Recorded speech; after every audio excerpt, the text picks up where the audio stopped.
हरे कृष्णा हरिमन। जैसा कि आप जानते हैं मेरा नाम है कृष्णा और आज के इस वीडियो में मैं आपको एक ऐसी डिवाइन पावर, एक ऐसी चीज के बारे में बताना चाहता हूँ जिसे हमारे संत महात्मा आचार्य यहाँ तक कि आज के सक्सेसफुल पीपल भी इस चीज को फॉलो कर रहे हैं। तो इस चीज का नाम है ब्रह्म मुहूर्त। 4 बजे सबको जग जाना चाहिए। अगर आप 4 बजे नहीं जगते, सूर्य उदय हो जाता है, आप सो रहे हैं, तो आपकी बुद्धि नष्ट होगी, आपकी आयु नष्ट होगी, अकाल मृत्यु होने की संभावना रहेगी, शरीर रोग ग्रसित होगा और दरिद्रता आपका पीछा नहीं छोड़ेगी। बेसिकली ब्रह्म शब्द संस्कृत के ब्र धातु से आया है, जिसका मतलब है बढ़ोतरी करना, विस्तार करना या बढ़ाना। और मुहूर्त यानी समय नापने की एक वैदिक इकाई। तो ब्रह्म मुहूर्त का मतलब हुआ कि समय की वो अवधि जिसमें आप जो भी कार्य करोगे उसके रिजल्ट में आपको एक अद्भुत बढ़ोतरी होगी, विस्तार होगा। आप लोगों ने अक्सर देखा होगा कि घर में भी बोलते हैं कि सही मुहूर्त देखकर शुभ कार्य करना चाहिए, और पंडित मंडप में बोलते हैं कि विवाह का मुहूर्त निकलता जा रहा है, कन्या को बुलाइए। तो इसी तरह ब्रह्म मुहूर्त को अमृत वेला भी कहा गया है।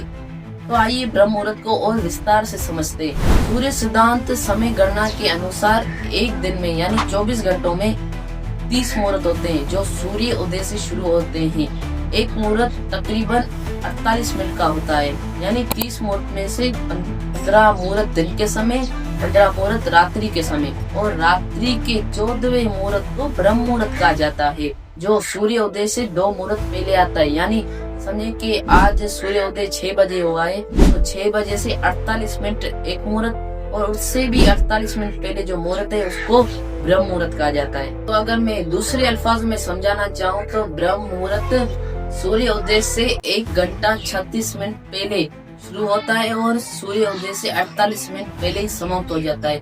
और ये ब्रह्म मुहूर्त 30 मुहूर्तों में से सबसे शुभ, लाभदायक और मंगलकारी बताया गया है। देखो, आज के इस मॉडर्न लाइफस्टाइल में हमें बहुत सी मानसिक और शारीरिक तकलीफें होती हैं। तो किस वजह से होती है? क्योंकि हमने अलाइनमेंट प्रकृति के साथ तोड़ी हुई है। तो हम जैसे ही प्रकृति के साथ, नेचर के साथ अपनी अलाइनमेंट तोड़ेंगे तो हमारी मैक्सिमम तकलीफें सारी दूर हो जाएंगी। और इस अलाइनमेंट की शुरुआत होती सुबह सवेरे ब्रह्म मुहूर्त में उठ जाना।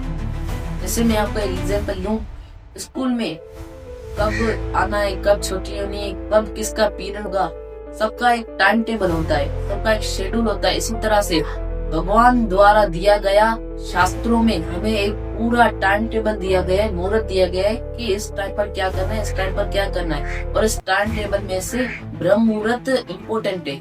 जैसे स्कूल में एक पार्टिकुलर टाइम में पार्टिकुलर टीचर हमें समझाने आते हैं, हमारे डाउट्स क्लियर करते हैं। इसी तरह से ब्रह्मे मुहूर्ते देवानाम पितृनाम च समागम, यानी ब्रह्म मुहूर्त में सारे देवता, सारे पितृगण हमें खुद आशीर्वाद देने के लिए, हमारी मदद करने के लिए अवेलेबल होते। और उसके साथ ही स्फुरित पुंडरीकाक्षम सर्व मांगल्य रूपिणम, यानी भगवान पुंडरीकाक्षम यानी भगवान श्री कृष्ण स्वयं ब्रह्म मुहूर्त में हमारे लिए मंगल कार्य के लिए खुद अवेलेबल होते। ऐसा समझिए कि ब्रह्म मुहूर्त भगवान से मिलने का टाइम होता है।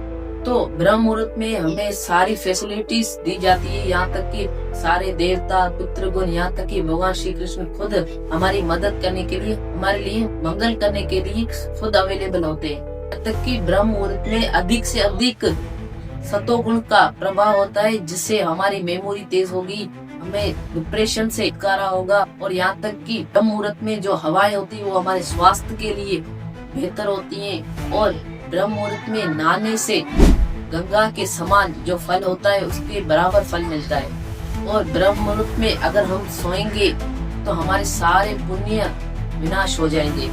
तो इसी तरह आपके साथ मैं भी हूँ, मैं भी ब्रह्म मुहूर्त में नहीं उठता, तो आप आशीर्वाद दें कि मैं भी उठ सकूं और आप भी उठ सके। और ब्रह्म मुहूर्त में उठकर मंगल आरती करें, माला जाप करें और भागवतम, भगवद गीता जैसे ग्रंथों आचरण करें। हरे कृष्णा, हरि बोल।